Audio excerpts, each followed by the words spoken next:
हमारा शरीर प्रकृति के सर्वोत्तम रचना है। जो अंग हमें मिले उन सब का अपना अपना एक संदेश है। 2 आंखें दी गई हैं देखने के लिए, 2 कान दिए गए हैं सुनने के लिए, नाक दी गई है ग्रहण करने के लिए, 2 हाथ दिए गए हैं कार्य करने के लिए। किंतु जीव केवल एक है, उसे नुकीले बड़े दांत दिए गए हैं उनकी रक्षा के लिए। कभी सोचा है क्यों? क्योंकि शब्द और शब्दों का उपयोग मनुष्य का सबसे बड़ा शस्त्र है। जिसका उपयोग सोच समझकर किया जाए मनुष्य जीवन में उतना ही ऊपर उठता है। समझे ना? देखो, सुनो, समझो अधिक और बोलो कम। राधे राधे। इस तालाब को देख रहे हैं बच्चे, बूढ़े, युवक, किसी से भी मैं पूछ लूं कि ये क्या है तो सबका उत्तर एक ही होगा।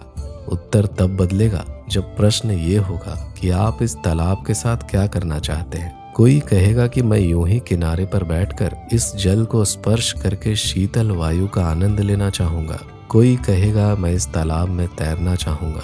कोई कहेगा मैं कागज की नाव बनाकर इसमें छोड़ना चाहूंगा। कोई कहेगा मैं मछली पकड़कर जीवन व्यापन करना चाहूंगा, आदि इत्यादि।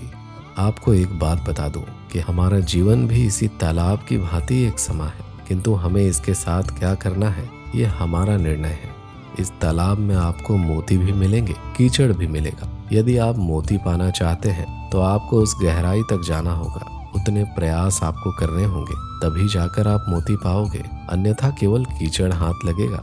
किंतु जो मैं सदैव कहता हूँ, निर्णय आपका है। राधे राधे। इस फल को देख रहे हैं, ये वो फल है जो पेड़ के सबसे ऊपर वाली शाखा पर पाया जाता है। जब यह टूटता है तब ये उस आकाश की ओर नहीं जाता जो ऊपर है, वो जाता है धरती की ओर जो नीचे से उसे तक रही होती है। क्योंकि इस फल को अपनी ऊंचाई का ज्ञान धरती के नीचे आई देखकर होता है। यही बात हम मनुष्यों के लिए भी लागू होती है। यदि आप संपन्न हैं तो उनकी सहायता अवश्य करें जो आपसे सामर्थ्य में कम, जिनको सहायता की आवश्यकता है।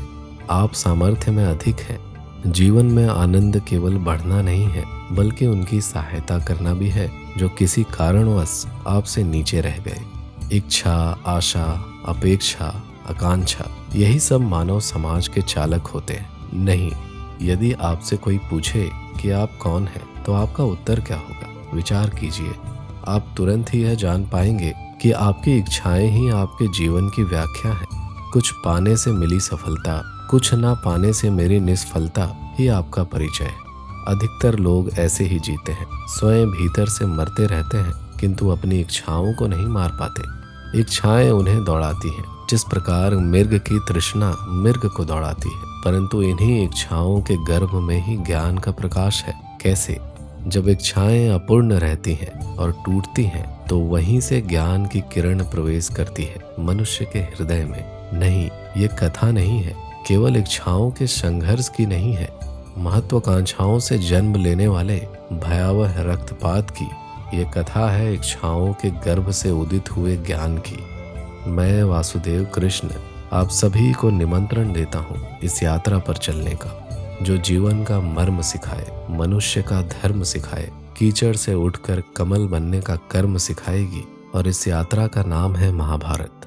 इस संस में आने वाला प्रत्येक बालक संपूर्ण संस्कार रहित होता है।